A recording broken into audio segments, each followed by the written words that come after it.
escuchado en el curso anterior, Redactora 1, ¿cierto? Ahí me imagino que han aprendido cómo tallar, porque han preparado dientes unitarios y el procedimiento es casi el mismo, ¿ya? Es casi el mismo, salvo algunas cosas que vamos a ver ahora que debemos de tener en cuenta cuando preparamos los puentes, ¿ya? Entonces, ahí está. ¿Recuerdan ustedes, han tenido esta clase, lo que es principio detallado en prótesis fija? ¿Sí? ¿Han tenido? No se acuerdan. ¿Se acuerdan? ¿Sí o no? Entonces, existen algunos principios detallados que nosotros debemos de tratar de conseguir cuando hacemos una preparación. Entonces, no voy a detallar minuciosamente en cada uno de estos principios, pero sí voy a tratar de conversar acerca de las consecuencias que ocurren cuando no seguimos estos principios, ¿ya? Cuando preparamos,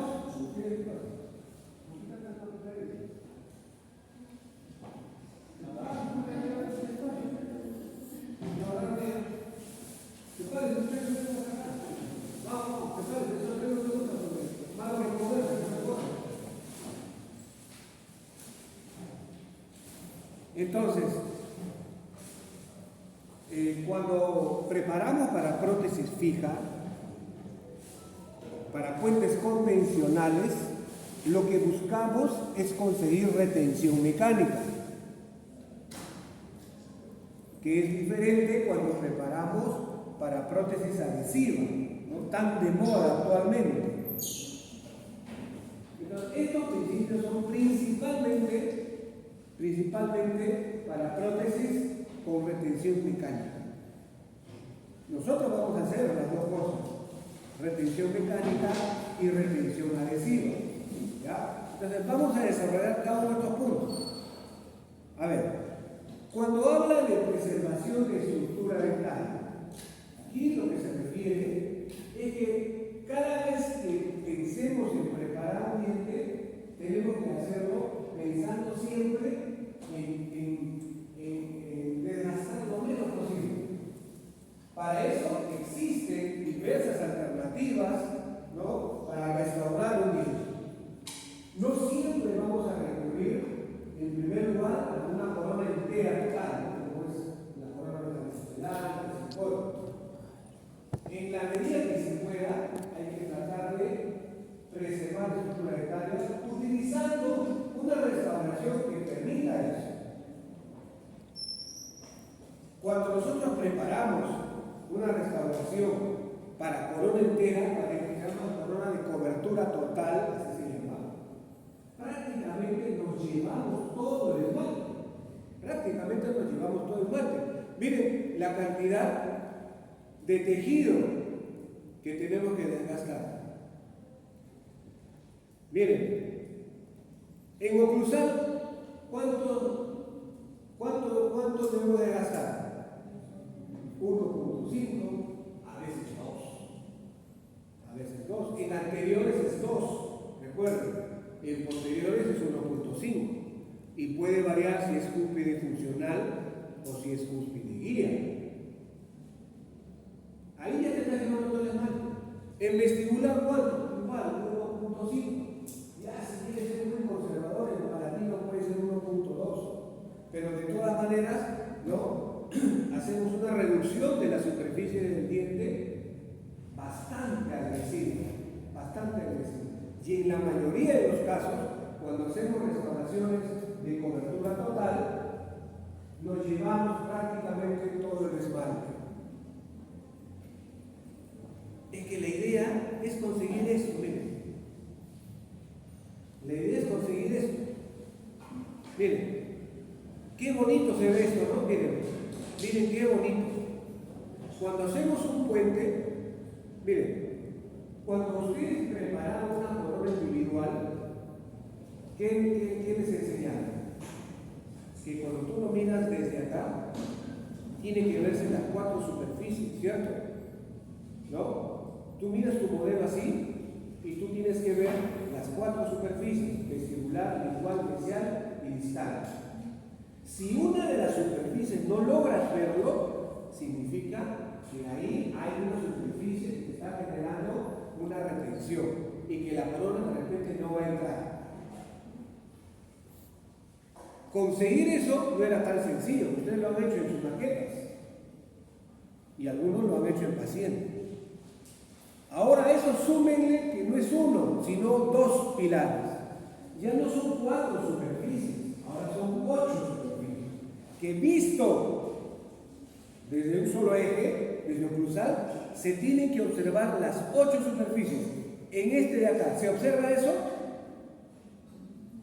Sí, se observa. ¿Se observa un hombro definido? Sí, en los 2 pilares, se observa un hombro muy bonito, muy definido. Ese es lo ideal. No siempre se puede conseguir eso. No siempre se puede conseguir eso. Entonces, el tallado debe ser lo mínimo necesario. Cuando tallamos una metal porcelana, ¿el tallado es mínimo o no? No, es bastante. El tallado es muy agresivo. Cuando hacemos un bisilicato, ¿el tallado es mínimo? No, también es agresivo porque tiene que hacer espacio para el bisilicato y también para la feldespática. ¿Cuál de los materiales creo que ustedes dicen que nos permite hacer un tallado muy conservador? ¿Una corona de qué material, por ejemplo? No, será una muy frágil. Para que tenga solidez fuerte, o sea, pueda soportar, tiene que hacerlo posible. Circonio monolítico. ¿Ya? Es que a partir de un bloque de circonio, la máquina, y todo es de circonio, que te permite hacer preparaciones de 1 milímetro. De 1 milímetro.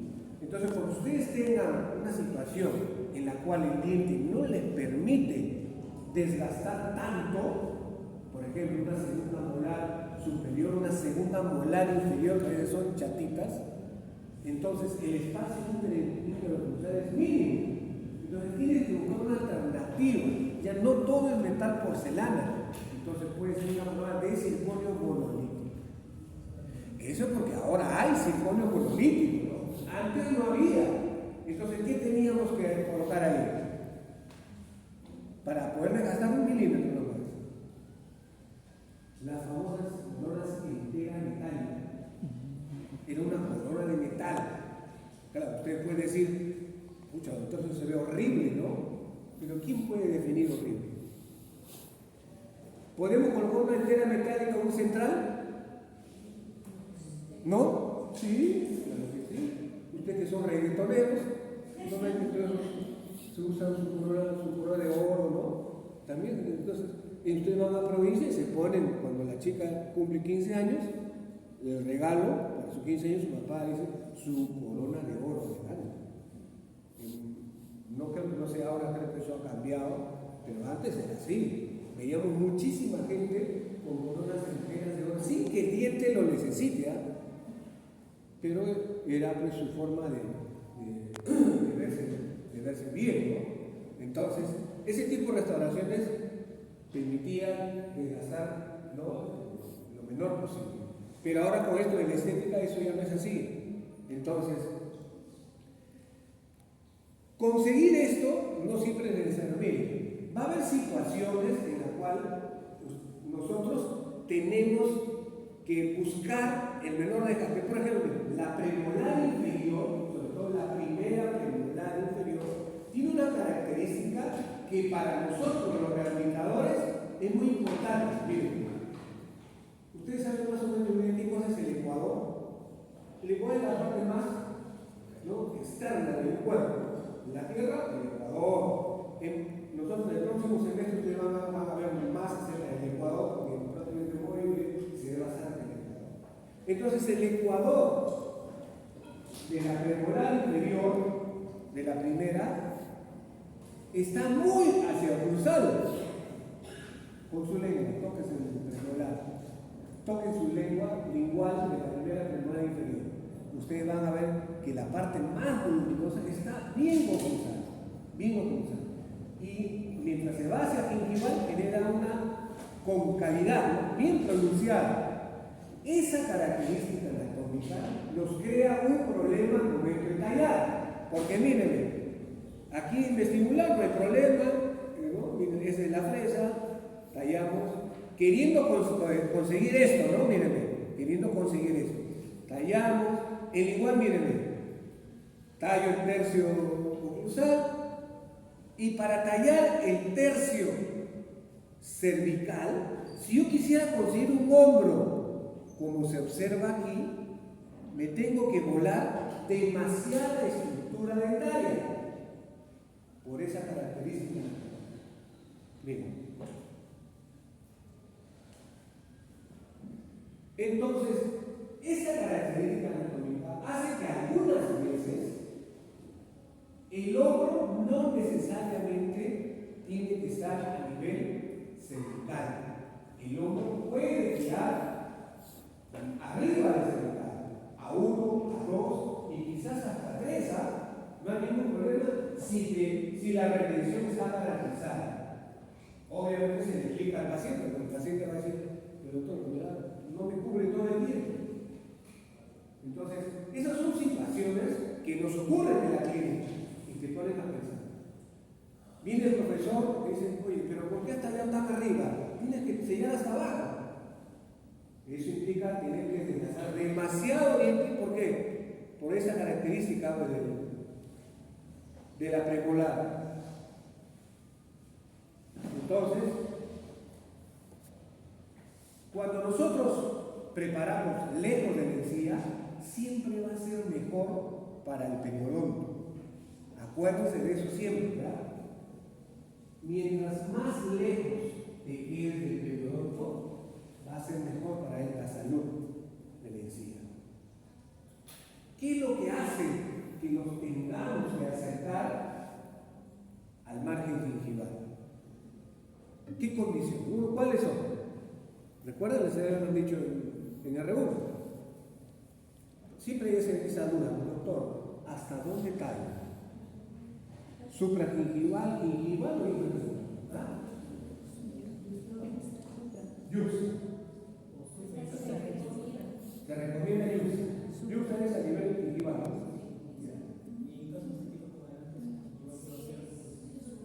Ya, pero o sea, ¿cuáles son los factores que determinan que lo haga infra, yuxta o supra? Partiendo del primer principio que dice que mientras más lejos esté del margen gingival, va a ser mejor para la salud periodontal. Pero lamentablemente no siempre se puede conseguir. Entonces, ¿cuáles son los factores? Uno, por ejemplo, puede ser la estética. Imagínense, vamos a hacer una corona acá, ¿no?, a 1 milímetro del margen gingival. Entonces, por cuestiones estéticas, en los dientes anterosuperiores, tenemos que hacerlo infragingival. ¿Cuánto infragingival? 0.3, 0.1. ¿Sí? Tenemos que esconder el margen. La línea terminal lo escondemos dentro de la encía. Y ese 0.3 no es mucho, no es 1 milímetro, no es así, ¿ya? Es apenas 0.3, 0.4 de milímetro, pero lo hacemos por estética. La otra situación por la cual nos tenemos que ir dentro de la encía o acercarnos a la encía es por la caries. La caries a veces llega hasta, ¿no?, el margen gingival y lamentablemente tenemos que preparar hasta ahí. Y el tercer factor que hace que tengamos que acercarnos a la encía es, a ver, ¿cuál es el tercer factor? Me llama uno, llama un tópico: estética, la caries, y el tercero, retención. En esta muela, por ejemplo, es una muela que tiene un buen largo, no creo que haya problema de retención, pero como le dije, en una segunda molar inferior, que dientes muy pequeños, muy chatos, ¿no?, en la altura oclusal muy pequeña, ahí según el principio de periodoncia, debería quedarme lejos, pero no, o sea, ahí no hay estética que influya, pero tenemos que ir hacia el gingival, ¿para qué? Para ganar altura de tallado, altura de preparación. Ya hablaremos en la siguiente clase cuándo un muñón o un pilar tiene una buena retención y cuándo no. De eso va a determinar también el tipo de cemento que utilice al momento de hacer la cementación. ¿Ya? Avanzamos rápido porque es bastante. ¿Qué más dice?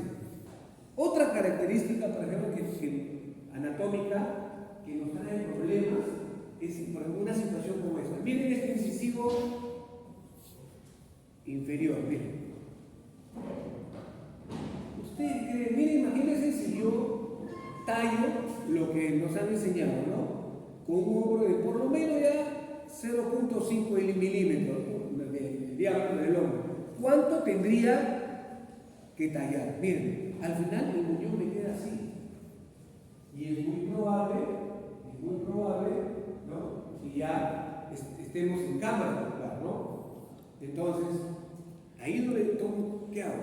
¿Voy hasta el margen cervical o me quedo supra? Puede ser, pero hay que explicarlo así. Así es que no te va a entender eso, tú tienes que explicarle. Dientes triangulares es un problema para prepararlo, ¿no? Los dientes triangulares, como ven acá, miren, cuello estrecho y el tercio distal ancho. Entonces, conseguir una preparación, como dice el libro, ya se nos complica. Entonces, existen diversas alternativas que podemos utilizar. Por ejemplo, acá, miren esta restauración supra. Está a 1 milímetro del margen gingival. Como no se ve, no hay ningún problema. Al contrario, eso va a ser mejor para la salud periodontal. Este era, no me acordé para qué este dispositivo. Va a ver, y esto se le va a presentar a ustedes en la clínica, situaciones como esta. Miren, el paciente le falta una premolar, solamente una premolar. ¿Qué hago? ¿Tallo 2 pilares o solo uno? ¿Qué hacían antes, cuando no había la cementación adhesiva? Le hacían su corona convencional y acá le hacían un apoyito de metal, ¿ya? Su apoyo de metal. Eso al final terminaba en caries. Todo apoyo que no se une químicamente, ¿no? Que no haya adhesión con el pilar, termina en endodoncio. Claro, no hace palanca, el apoyo evita que haga la palanca, pero hay filtración de caries y termina en endodoncio. Era muy frecuente que pacientes vengan con fuentes de un pilar más un apoyo en el otro y que finalmente terminaba en caries, terminaban perdiendo el otro diente. Ahora sí se puede hacer eso, este tipo de puentes. ¿Ya? Ahora sí se puede hacer eso. ¿Por qué? Este sería el apoyo. Pero este no es solamente un apoyo que va a estar solo apoyadito, no, va a estar cementado. ¿Gracias a qué? Gracias a la cementación adhesiva, ustedes van a poder hacer esto en la clínica, ¿ya? Pero tienen que hacer una cementación adhesiva con todo el protocolo que se les ha enseñado. Ahí están, miren. Otro principio que utilizamos cuando preparamos dientes de retención exterior y posterior de retención y estabilidad. Para eso, ya si ustedes han recibido la clase del semestre pasado, ¿no? ¿Qué cosa? ¿Cómo tallamos para conseguir retención y estabilidad? ¿No? ¿Qué debemos de conseguir? Paredes paralelas. 3 grados de convergencia hacia cruzar, ¿no? 3 grados a cada lado. Ahí está. Pero cuando tallamos 2 pilares ya se complica la cosa. Porque si le damos 3 grados, miren, un pilar está hacia un eje y el otro pilar sigue otro eje. Entonces ya no tienes que evaluarlo de manera individual. Ya son 8 superficies que tienen que tener un solo eje de inserción. Eso implica que muchas veces tenemos que hacer preparaciones compensatorias. O sea, el ángulo de 3 grados ya no va a ser 3 grados, pues es 6, 8 grados, ¿no? Porque hay que ver que el puente ingrese de un solo eje. Ahí estamos, ya son. Esta superficie ya no tiene solo 3 grados, tiene mayor grado de convergencia para que esto pueda entrar en un solo eje sin raspar, sin que cualquiera de las superficies lo impida. Eso es el reto de este semestre. ¿Sí? Esto es el reto de este semestre.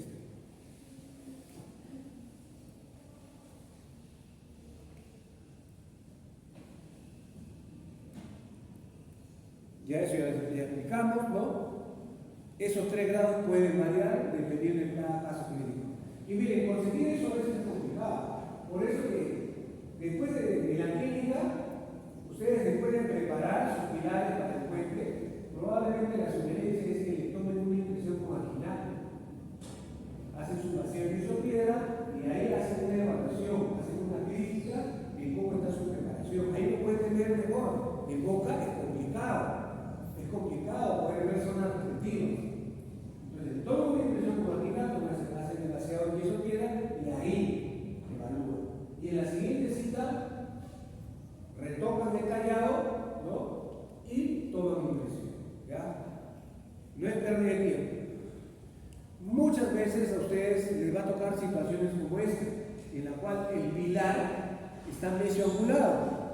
Cuando se pierde la primera molar y queremos tomar la segunda molar de pilar, esa está medio angulada. Y eso nos va a traer a una dificultad al momento de hacer la preparación, porque eso significa que tengo dos opciones: o enderezo esa molar, que demora como 6 meses, ¿ya? Cosa que ustedes ya no están, o tallo. Eso implica que probablemente, si tallo en estas condiciones, probablemente, dependiendo del grado de inclinación, acá voy a tallar mucho más y acá voy a tallar menos, ¿no? Pero ¿hasta qué punto puedo hacer eso? Entonces, esas son condiciones que debemos de evaluar, ¿no? Enderezar es muy sencillo ahora con los mini tornillos, ¿no? Se hace un cantilever muy sencillo y con el asesor, con la asesoría de su profesor de ortodoncia, lo pueden hacer. Pero lamentablemente, como es semestral, será para la próxima. Otro principio que debemos de tomar en cuenta, y por no tomar en cuenta este principio, por no calcular bien, es que cometemos muchos errores en la clínica. Y estamos sufriendo, es tallar lo mínimo necesario como para que la restauración que ustedes coloquen en boca tenga el soporte y la resistencia como para poder soportar las cargas cruzadas. ¿Ya? Ahora, en teoría, ustedes lo tienen bien claro. ¿Cuánto tengo que tallar en oclusal? 1.5. Pero cuando estamos tallando en la clínica, tenemos miedo. Apenas si desgastamos un poco de mano y estamos pensando, uy, no, ya es suficiente, no. Y tienes que evaluar a tu paciente en la dimensión oclusal que tú has decidido hacer la restauración. Ustedes van a hacer en mí, después de tallar, después de hacer la reducción oclusal, usted tiene que hacer que cierre el paciente en mí y tienes que evaluar.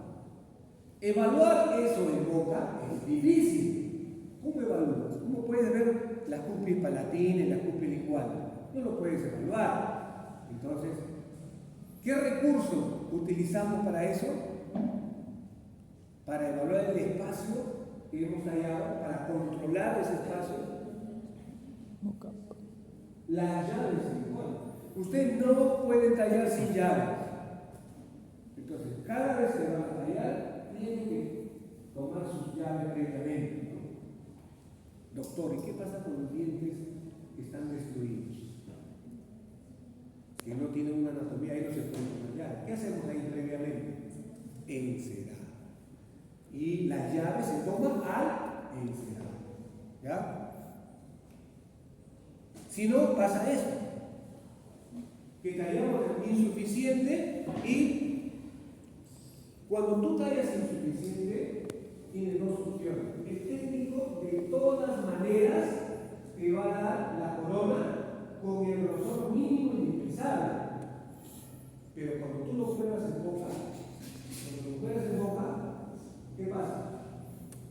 va a generar una interferencia, ¿no? Va a generar una interferencia, va a contactar demasiado. ¿Y qué van a hacer ustedes? Van a comenzar a desgastar su metal auricular y van a ver cómo se va yendo la porcelana y cómo se va yendo el metal. ¿Qué hacemos ahí? Cuando les pase eso, en la prueba de bizcocho, ¿ya? Lo primero que tienen que hacer es evaluar si es que la cofia que ustedes debieron haber probado con anticipación ha asentado perfectamente. ¿Cómo se hace eso? Con pruebas con silicona fluida, ¿no? Se coloca en la parte interna, se presiona, se retira y se ve el grosor del material. Si eso están haciendo, si eso recién se dan cuenta, cuando ya están probando la porcelana, hacen esa prueba y ven ustedes que hay interferencias, ya bueno, es una esperanza que les da. Hay que desgastar la interferencia y para que entre más y tiene más espacio.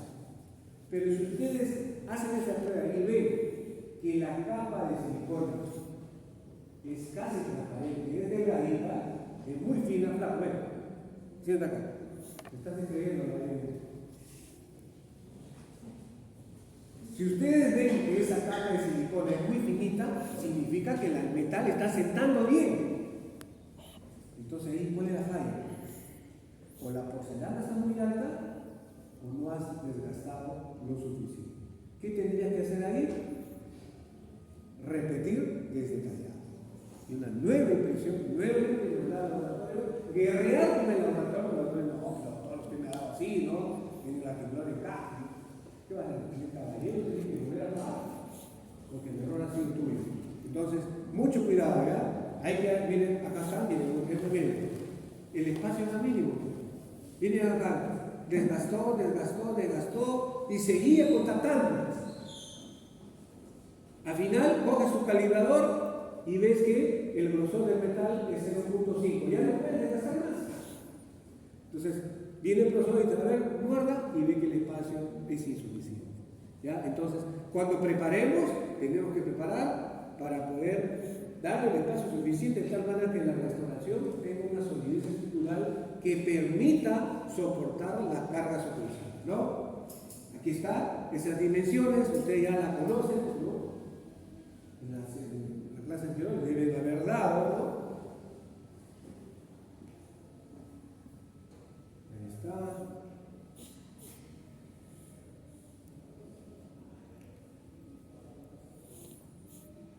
Otro principio detallado que debemos de tener en cuenta son los márgenes perfectos. Ustedes no lo han visto, lo han escuchado. ¿Qué cosa es márgenes perfectos? ¿A qué se refiere con márgenes perfectos?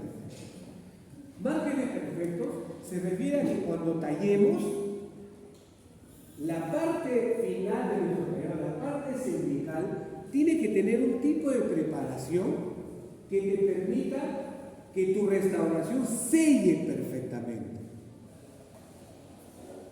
Eso no es tan fácil. Imagínate dar una preparación, un sellado perfecto, con una preparación clara y nítida en la superficie distal de la segunda molar superior. Imagínate. Complicadísimo. Y el profesor te dice, no, tienes que obtener un hombro bien definido, bien clarito. ¿No? ¿Y cómo? Tienes que tallar con visión indirecta. Imagínate el paciente cachetón, ¿no? Un macetero prominente, mete la lengua, y ustedes, como siempre, ¿no? Para la aguja, su fresa es de 2 metros. ¿Cómo? Entonces, ya se complica la cosa.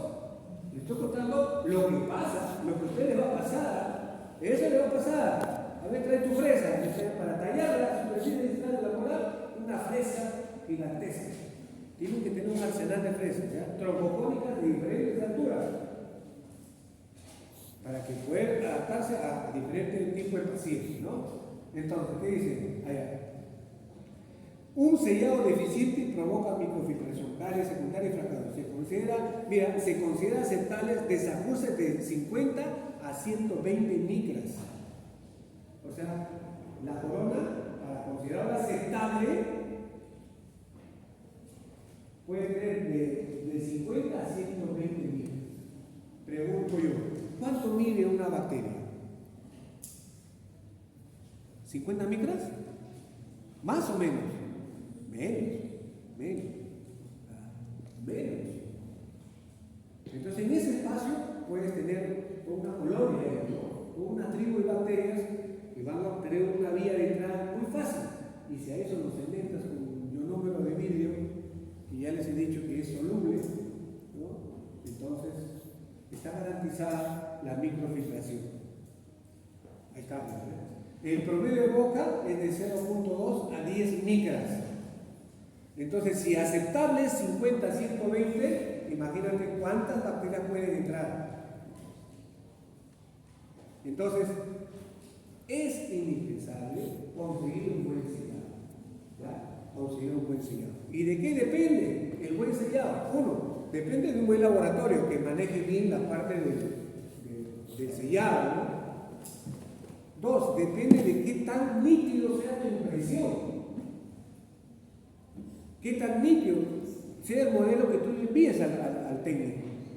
Y tres, también depende del tipo de preparación que le has dado al margen cervical. Todas las preparaciones en ángulo agudo geométricamente generan un mejor sellado. Todas las preparaciones en ángulo agudo generan un mejor sellado geométricamente. ¿Está bien? Ahorita vamos a ver eso para que lo entiendan mejor. Entonces, cuando hablamos de márgenes perfectos, conocemos algunos tipos de terminaciones, ¿no? Chaflán, chamfer, hombro recto, file cuchillo, hombro visual. De estos tres, o estos cuatro, el más agudo es el file cuchillo.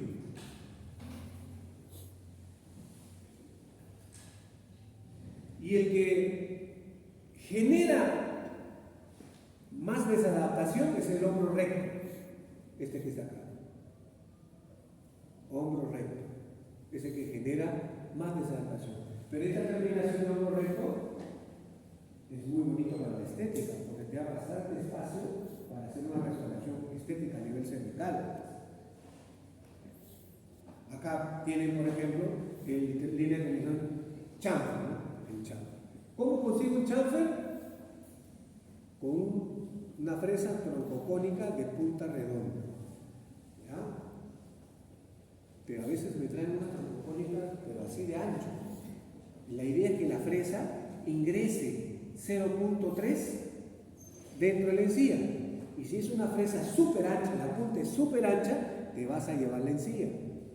Entonces, quizás el volumen de esto lo haces con una troncocónica de punta redonda, pero cuando vas a hacer ya la terminación, usas una fresa troncocónica de punta redonda, pero punta más pequeña, ¿no?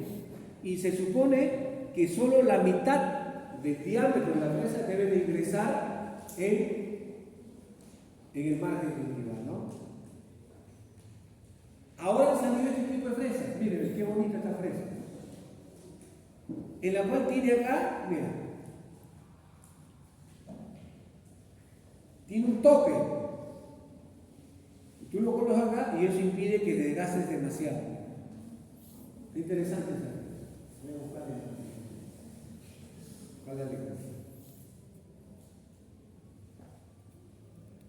el chaflán está indicado para restauración de, por ejemplo, de metal porcelana. ¿Ya? La restauración del metal porcelana es la que más utilizamos. ¿Ya? Acá ponemos el chaflán y su cuello. Luego tenemos la terminación de hombro recto. Acá la característica principal es conseguir un hombro recto, ¿no? Hombro recto. Pero esta curva, este ángulo, no es recto en sí, sino es redondeado. Hace 90 grados, pero tiene que ser redondeado. Entonces tiene que usar una fresa que tenga estas características. ¿Cuándo utilizamos acá esto? Cuando hacemos restauraciones estéticas, por ejemplo, de un material de feldespática, por ejemplo, ¿no? En donde esta parte de acá, esto de acá tiene que ser ancho.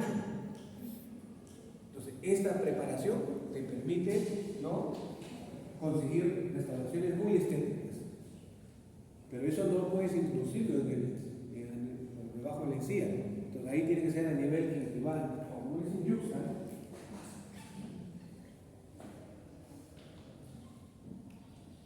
Aquí está, miren. Miren, en donde esta parte de acá es bien ancha, por estética, una corona de hepática, una corona de silicata, ¿no? Son muy bonitas. Luego tenemos la terminación filio-cuchillo. El filio-cuchillo, como le dije, es una terminación muy tenue que en mi época era lo ideal para las dotaciones de metal, porque permitía hacer regates mínimos y además geométricamente te brinda una buena adaptación de metal.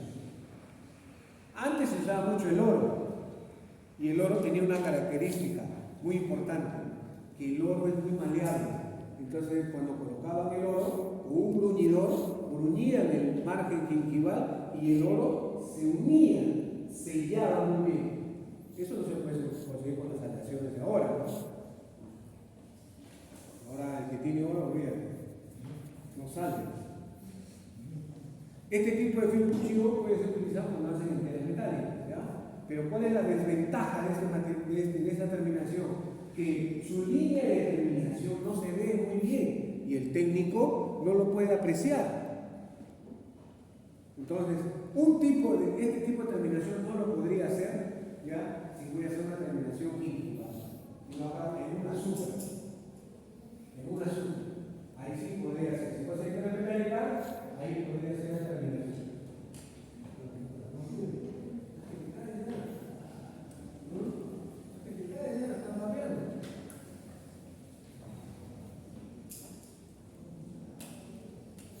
A veces, cuando hacíamos este tipo de coronas, miren, ustedes van a poder apreciar que por cervical tiene como un collarín de metal. Antes se hacían así la corona metal porcelana. Eso permitía que tu preparación a nivel cervical sea mínimo y además el metal te genera un mejor sellado. Ahora ya los pacientes no quieren que nada, no quieren verse así con un espejo y que no se vea el metal por ningún lado. Y finalmente otro tipo de terminación es el hombro recto biselado. Como le digo, antes se usaba mucho el oro. Entonces, este es el metal de oro y esta parte que ingresaba dentro de la encía era tan finito que como era de oro, con el bruñidor lo amoldaban y esto se pegaba bien acá, generando un buen sellado. Actualmente casi no se utiliza el hombro recto biselado.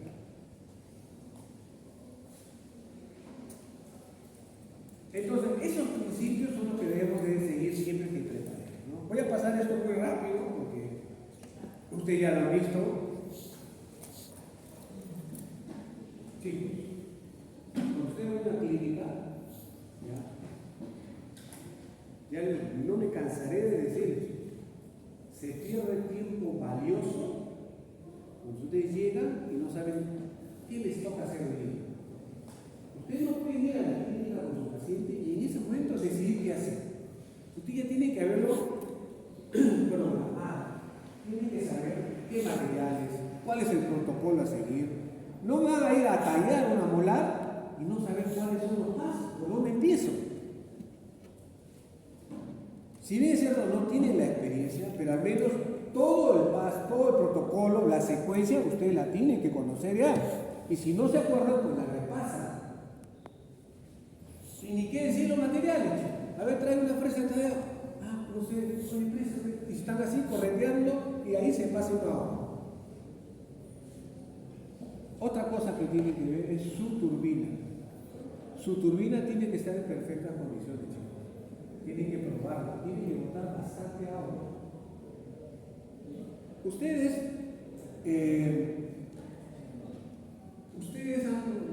alguna vez, no sé, por mi barrio sí pasan eso que afilan cuchillo, ¿no? fresquito y todo, ¿no? Ahora no, hace tiempo que pasaba. Entonces, miren, ¿cuántas vueltas cree que da esa rueda? Con ahí, con patita ahí, en un minuto. ¿100? ¿200? 300. 500 ya si el pata es fuerte. 500 revoluciones por minuto. Y miren, ¿qué cosa está saliendo ahí? Candela, chispa. ¿Saben cuántas revoluciones da su turbina? 30.000, 40.000 revoluciones. Si ustedes no refrigieran eso, necrosis pulpar garantizada. Garantizada. No solo debe haber tenido mucho en el agua, sino que las sugerencias, no sé si hasta ahora siguen vendiendo turbinas que solo tienen una salida. No tienen que tener 3 salidas, porque la superficie opuesta no se refrigera cuando tiene una sola salida. Entonces tiene que tener por lo menos 3 salidas y abundante agua. Si no, imagínense, si con 1000 revoluciones se produce eso, imagínate con 30.000 revoluciones, ¿no? Entonces es importante que una buena refrigeración. Hay que preparar así, bueno, ¿qué más? Ya. Ahí están, eso ustedes lo van a pasar rapidito. Ya. Esta es la preparación de un día anterior, están los materiales, esto lo hice en pandemia, pero no se me... Ahí está hablando, si no, no lo escuchan. Hay que calibrar las fresas, ¿no? Para las llaves, eso ustedes lo han hecho, ahora también eso vamos a hacer en el laboratorio, ¿ya? Está su llave de silicona, 3 llaves de silicona. Turbina, en un minuto tiene que llenar, si tú pones una turbina, ¿no? En un minuto debe llenar 5 mililitros de agua. Si no llena 5 mililitros de agua, entonces tu turbina no está refrigerando bien, ¿ya? Hay que delimitar el hombro a nivel cervical. Algunos lo hacen con una fresa redonda, yo no lo hago, ¿ya? Yo le frento con la turbina. Pero bueno, esa es otra alternativa, ¿ya? Miren, marcan con un lápiz y con una redondita hacen el hombro. Ahí está la muestra. Y ahí, a partir de ahí, ya recién empiezan a tallar, ¿no? Primero se llama reducción incisal, así se llama, reducción incisal. ¿Cuánto? 2 milímetros. ¿Cómo lo hacen? Con sus surcos de orientación, ahí está, usan su sonda, miden, y ahí está. Lo corroboran con las llaves, ahí está. Hace 3, 4 surcos, lo que entran y miden, lo constatan con la llave, ahí está. Algunos lo pintan, lo pueden pintar, es otra técnica. Miren, con la llave se va controlando. En este caso, primero tallado interproximal. Para tallar interproximal, ¿qué hacemos? Protegemos al diente vecino con tu matriz y con una fresa tropocónica más delgada que la que hemos usado en vestibular, vamos rompiendo el punto de contacto. Ahí está. Y lo controlamos con la llave. Una llave de corte sagital. ¿Ya? Ahí está. Luego, preparamos palatino. Hacemos nuestro surco de orientación, hacemos la reducción. Recuerden que en los incisivos y en el canino, el palatino tiene 2 momentos. Uno es la reducción axial del tercio cervical y otro es la reducción del tercio medio y tercio incisal. La reducción del tercio cervical se hace con una trombocónica. En cambio, la reducción del tercio medio se hace con una picoide, ¿no? Están viendo ahí. Ahí está. Regularizamos. Ahí están, miren, probando con la llave.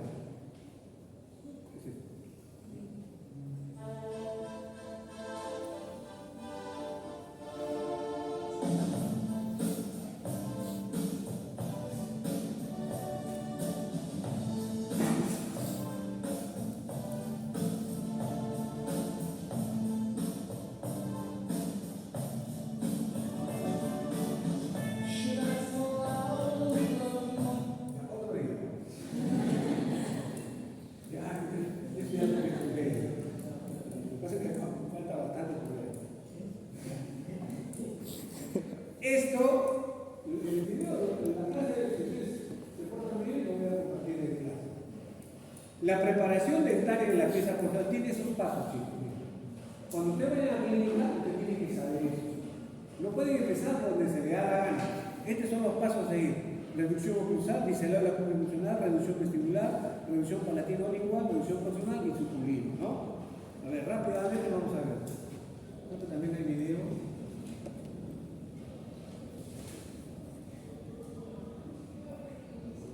Surco de orientación. Si quieren lo marcan con lápiz.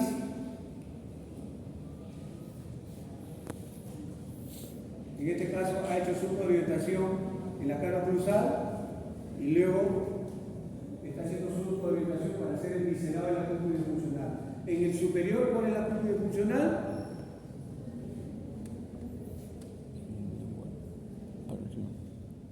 ¿Cuál es? En el superior, ¿cuál es la cúpula funcional? En el inferior, vestibular. ¿Ya? No olvidarse de eso. Luego regularizamos los surcos. Acá lo importante es que ustedes tienen que cortar la fresa siguiendo la inclinación de las vertientes. No es desgastar una superficie plana. Eso varía entre un paciente y otro. Mientras más joven eres, tus cúpulas van a estar intactas. Entonces las vertientes son bien anguladas. Mientras más años tienes, ¿no? De la superficie oclusal se hace ya por el desgaste fisiológico, se hace más plano. Y tu restauración, tu preparación, ¿cómo va a ser? También igualito, medio plano. No vas a pretender en un paciente, incluso de 70 años, hacer una corona con tu cúpula así puntiagudita. Tienes que adaptarte a los dientes del costado, ¿ya? Reducción vestibular, pero todo eso lo vamos a ver mejor en el laboratorio. Sí, punto de apoyo. Bueno, esto lo vamos a hacer en el simulador. Vamos a publicar. Acá lo hemos hecho en maqueta, pero ahora vamos a publicarlo un poquito y vamos a hacerlo en el simulador, para que más o menos vean cómo es el paciente, ¿no? Porque no me gusta mucho el simulador, pero bueno. Muy chiquito, no se puede acomodar, ni tiene que trabajar, pero bueno, vamos a comenzar. Vestibular palatino. Siempre que van a hacer la reducción de proximal hay que proteger al diente vecino. ¿Sí? Hay que proteger al diente vecino, ¿ya? Bueno, esto lo voy a pasar rápido porque esto lo vamos a hacer en la práctica y es algo que ustedes ya han hecho, ¿no? ¿Han tallado molares en la práctica? Sí. ¿No? Sí, lo han tallado, ¿no? ¿Sí? Ya, lo importante es que hay que probar, miren, con la llave, hay que verificar que tenga las dimensiones, ¿no?, adecuadas. Luego viene el redondeado, hay que redondear cada ángulo, no debe haber ángulos agudos, todo tiene que ser redondeado. Esto lo hacemos con una fresa trombocónica de grano fino. Ya. ¿Han visto esto? ¿No? ¿No? ¿No les han enseñado el semestre pasado? ¿Se llama el ordinario? Ya, entonces aquí sí nos vamos a dar un tiempo. Miren, chicos, cuando yo estudiaba esto ni existía, este concepto ni existía. Entonces, imagínense ustedes que hemos cortado a 40.000 revoluciones por minuto el esmalte y la dentina. ¿Qué hay en la dentina? Los túbulos dentinarios. ¿Qué está ahí? Y todo eso que usted ya sabe, ni me acuerdo. Pero ahí hay su colita que se está moviendo entre tubo y tubo. Tallado. Y así fresquito, ¿qué hacíamos? Provisional. Acrílico, caliente, sucio, cochino, le metíamos ahí. ¿Qué crees que estaba pasando ahí? Probablemente estábamos causando una injuria terrible. ¿Sí? Entonces, ¿qué se hace ahora? Ustedes no pueden ir a la clínica, tallar y hacer provisional. No. ¿Qué tienen que hacer? Proteger esos tubos dentinarios. ¿Cómo se hace eso? A través de una técnica que se llama sellado dentinario. El sellado dentinario, ¿ya? La técnica en sí aparece con este material. que es un adhesivo de cuarta generación, ¿ya? Que es el Optibond FL. Es el Optibond FL. Es un adhesivo de cuarta generación, ¿ya? De cuarta generación. Despierta, te estoy diciendo la pregunta del examen. Es adhesivo de cuarta generación, se llama Optibond FL. Este adhesivo tiene una particularidad. Tiene un primer, que es este de acá. El primer es hidrófilo. Es hidrófilo. El primer es hidrófilo. Y el adhesivo siempre es hidrófilo. ¿Está bien?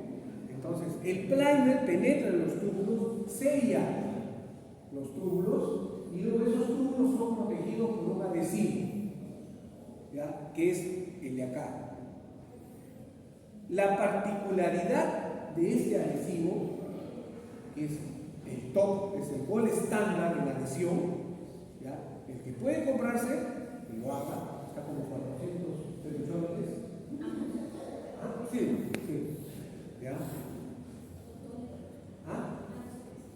Todas las peluchones. ¿Ya? Está haciendo. Yo le compré un tío 350, ahora está 400. Antes no había, chicos. No había. No solo en Perú, no había en casi todos los países de Latinoamérica, no había. ¿Por qué no hay? Si es el gol estándar. Porque no compra. ¿Ya? Porque no compra. Entonces la tienda no compra y dice, no, para estos peluchos, ¿para qué voy a traer? Si no me van a comprar. ¿Y qué le pasa? Se vencía. Actualmente están trayendo, hay que comprar, si no, no va a venir nuevo. Entonces, este adhesivo es el gol estándar. Es el gol estándar. Y es utilizado no solo para el sellado ordinario, sino para tu resina directa, es el gol estándar, muy bien. Entonces, este sellado ordinario inmediato, ¿ya? Consiste en que una vez que has terminado de hacer tu preparación, tienes que aislar. Todo lo que tiene que ver con adhesión tiene que ser con aislamiento absoluto. ¿Ya? Aislamiento, hay que practicar para que nuestro aislamiento nos demore unos pocos minutos, no toda la mañana aislando. Unos pocos minutos. Hay que aprender diversas técnicas de aislamiento. Porque ahí, por ejemplo, si yo utilizo mi técnica convencional, en la cual pongo la grapa en el diente pilar, puedo lastimar la encilla, hacer que sangre. Una vez si sangra, ya fue ya. Se contamina, ¿no?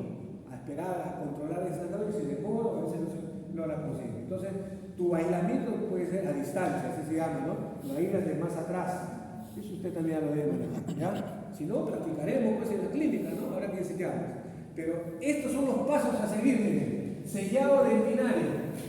Primero, aislamiento absoluto. De ahí se le colocaba el ácido ortofosfórico. ¿Cuánto? 5 segundos, mucho 10, no mucho. Una pasada y de ahí a lavar. Lavan así profusamente con agua con spray.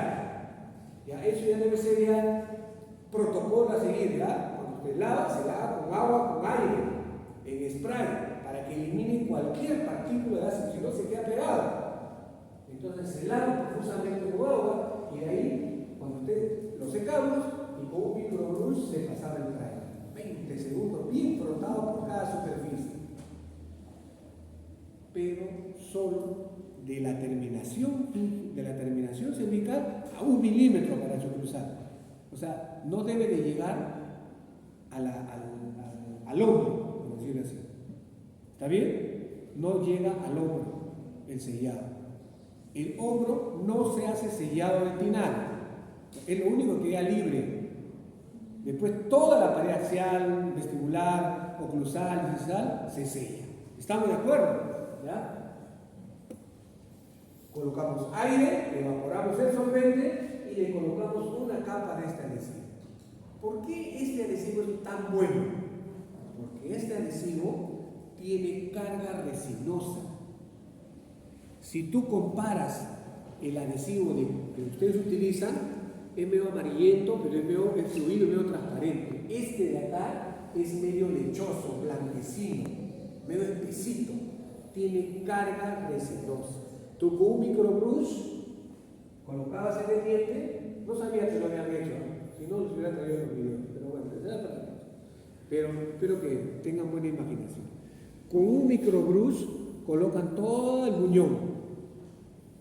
Es una capa muy fina, ojo, no van a llenar y alterar toda la preparación. Es con el microbrus, una gota, coge el microbrus y pasas en toda la superficie, ¿ya? Llevándolo hacia el sisal o hacia oclusal, no hacia cervical. ¿Está bien? Y de ahí lo fotocuras. 20 segundos por cada superficie. 20 segundos por cada superficie. ¿Ya? Y después, para eliminar la capa inhibida, le llaman, ¿no? Le colocas glicerina. ¿Saben lo que es la capa inhibida? ¿Ah? ¿Saben qué es la capa inhibida? No. Bueno. Todas las resinas son monómeros que tienen un brazo derecho, un brazo izquierdo, por decirlo así. Cuando tú le aplicas la luz, ¿qué pasa? Se une un brazo con el otro, ¿no? Y se van uniendo así.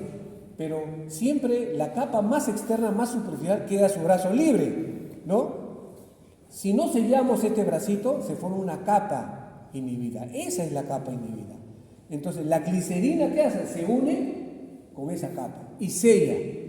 Ese es el objetivo de colocar glicerina. Siempre que ustedes hagan resinas, al final le colocan glicerina y lo fotocuran para evitar la capa inhibida. ¿Ya? Eso no estaba en el libreto, eso es otro precio. Glicerina y de ahí fotocuras. ¿Ya? Y de ahí fotocuras. Ahí termina tu sellado. Cuando ya terminas el sellado, ahí ya puedes hacer tu provisional. ¿Está bien? Haces la función con el tiempo material. Ya con seguridad, porque sabes que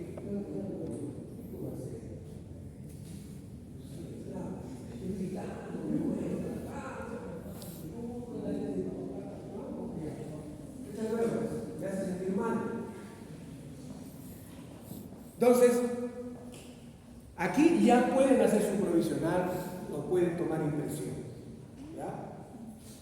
El sellado urinario no solo protege a la pulpa, ¿no? a los tubos, sino también mejora la adhesión cuando vamos a hacer sellado, cuando vamos a hacer cementación adhesiva. ¿Ya? Mejora muchísimo la fuerza adhesiva. ¿Ya? Pero miren, este material es caro y no había ni en muchos países. Entonces, ¿qué hicieron? Modificar el material. Y en vez de ese material, usamos el adhesivo universal. El adhesivo universal. Pero ahí ya no se llama sellado binario. Si ustedes van a hacer esa técnica, se llama resin coating. Resin coating en inglés. ¿Ya? Pues todos somos bien pacharacos en eso, ¿no? Le ponemos nombres en inglés que ni entendemos, ¿no? ¿Por qué ponen en español? ¿No? Pero bueno, ahí le llaman resin coating. Entonces, la técnica es esa, igualito, aislamiento absoluto. Ya miren la diferencia, aquí ya no se usa ácido. Ya no se usa ácido. Acá lo que usamos es adhesivo universal de Argentina. Igualito, frotamos 20 segundos cada superficie con el microbrus, aire y fotocuramos.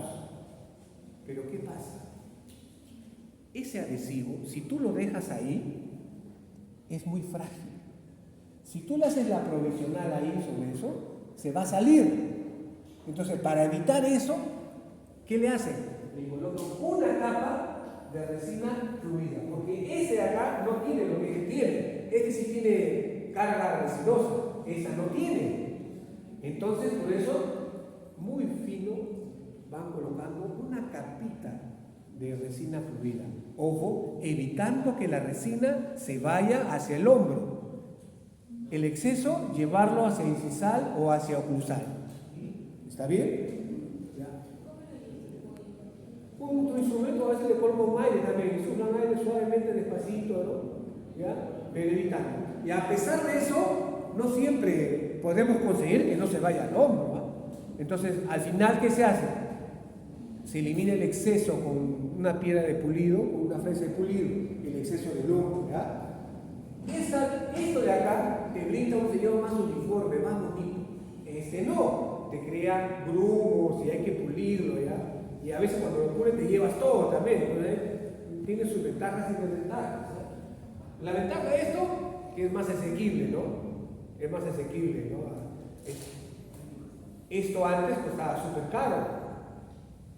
Ahora tienes adhesivos universales de 90 soles, 100 soles, ¿no? El ámbar, ¿no? Está al alcance de todos, ¿no? Porque antes tenía la exclusividad, ¿no? Entonces era carísimo el adhesivo universal. Y tu resina fluida, y después lo mismo, ¿no? Hay que fotopolverizar y glicerina para la capa luminosa, ¿no? Y fotocurar. ¿Se entendió? Entonces, chicos, no pueden ir a la clínica y hacer su preparación y no hacer sellado final, ¿no? Entonces, por eso cuando un alumno me dice, doctor, voy a tallar, mira el reloj, 12 de la mañana, no puedes. Cuando usted, para tallar, le sugiero a las 9 en punto, y le aseguro que le va a faltar el tiempo. 9 en punto, le digo por experiencia, ¿no? Créanme. Dice 9 en punto hasta que trae sus cosas, el paciente se acomoda, a las 10 están empezando con anestesia.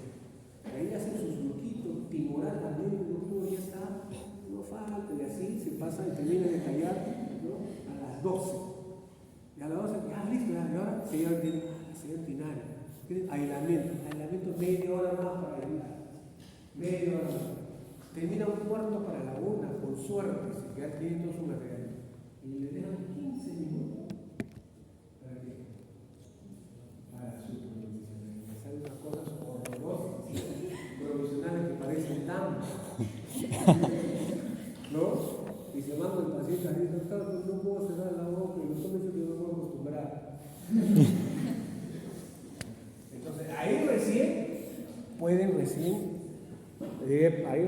ya pueden hacer su provisional y tomar su impresión, ¿ya? No se confíen, chicos. Más de uno preguntan a los profesores, doctor, ¿cuánto usted se demora en tallar? ¿Cuánto demora en hacer un puente? Yo me demoro 3 citas. Sí tengo tiempo, como bueno. Usted se va a dar todo el año en hacer un puente. Finalmente, el día de hoy también vamos a tallar para preparar un puente medio, un puente adhesivo. Un puente que no tiene nada de retención mecánica. ¿Ya? Nada de retención mecánica. Antes estos puentes eran considerados provisionales. ¿Ya? Provisionales. Ahora ya podemos decir que puede permanecer en boca mucho tiempo, pero requiere ciertas condiciones, ¿no? Por ejemplo, solo reemplazar un diente. Solo para reemplazar un diente. 2, que el paciente no sea bruxón. ¿Está bien? Que no sea bruxón. Que no tenga hábitos para funcionar. Hay cada hábito, ¿no? Muerde fierro, muerde cuchara, no sé. Entonces todo eso hay que evaluar antes de ver si el paciente está calificado para llevar un puente adhesivo. Sus ventajas, bueno, que puede ser un poco más económico, ¿no? Entre comillas. La mayor ventaja, preservación de estructura dental. Su desventaja es que no tiene la misma retención que un puente convencional. Si ven un paciente, no es por pensar mal, no por paciente no viene de la sierra. Señor, usted que comió como mi chancho, mi pellejo, no le vas a poner esto. No. Un paciente que solo tiene sus 4 dientes nada más, y con eso hace de todo, tampoco. Tiene que tener todas sus muelas. Un pata guarapero que abre la botella con su diente, tampoco, no te estoy diciendo. Entonces, hay ciertas condiciones que deben cumplir para poder colocar este puente. Tiene sus limitaciones, pero de que funciona muy bien. Pero el tema aquí es que la cementación tiene que ser recontra pulcra y tienen que tener los materiales adecuados. La cementación es lo caro aquí. Tienes que comprar tu sistema de cementación. No, y además lo tienen que comprar ahora. Todos ustedes deben tener ya su Circlean, su Ivoclean, su Zetaprime, ¿no? su cemento dual, tiene que tener su arenador. Entonces, acá el tema es que aquí, miren, este puente está constituido por el póntico y dos aletas, que le llamemos, las aletas están unidos al póntico, ¿no? Mediante un conector. El punto crítico acá es el conector, chicos. O sea, la unión de esa aleta con el póntico. Este conector, si no tiene un grosor adecuado, se rompe.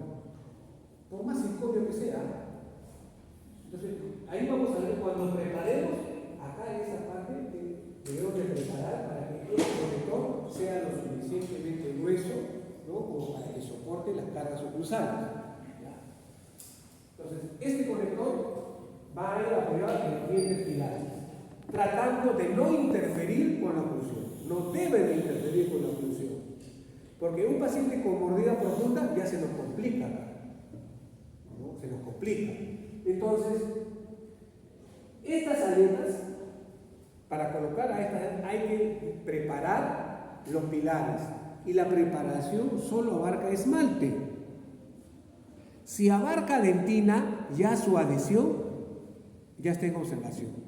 La idea es que nuestra preparación sea solamente esmalte, porque recuerden, la adhesión que se consigue en esmalte es súper fuerte, pero ya cuando llegas a dentina, ya eso está un poco disminuido. Entonces, la preparación debe ser aproximadamente 0.5 de milímetro. ¿Ya? 0.5 de milímetro. Entonces, primero vamos a hacer, si tenemos dientes muy triangulares, hay que hacer una preparación a las caras proximales, ¿no? Para hacerle un eje de inserción. Un eje de inserción. Esta preparación, en el sentido ocluso gingival, debe ser 1/3 de esta altura. 1/3 de esto se prepara. No me voy a llevar todo el esmalte, no me voy a llevar todo el esmalte. Una preparación moderada, unos planos mínimos. Luego, con una fresa, vamos a hacer una preparación hacia las caras proximales para hacer esta hendidura. Miren, una cosa así. ¿Lo ven acá? Miren. Y luego, la cara lingual, en este caso es un inferior, ¿ya? Lo hacemos con una pimpollo, con una fresa pimpollo. La idea es que aquí debe haber un espacio de aproximadamente 0.5 de milímetro. Cuando lo vamos a hacer en el inferior, ahí no hay problema de oclusión. El problema es cuando intentamos hacer eso en el superior. Ahí tenemos que tener mucho cuidado de que no interfiera con la oclusión. ¿Ya? Esto es lo que vamos a hacer en la práctica. Vamos a hacer la preparación de este puente adhesivo. ¿Ya? ¿Qué más hay? Eso es todo.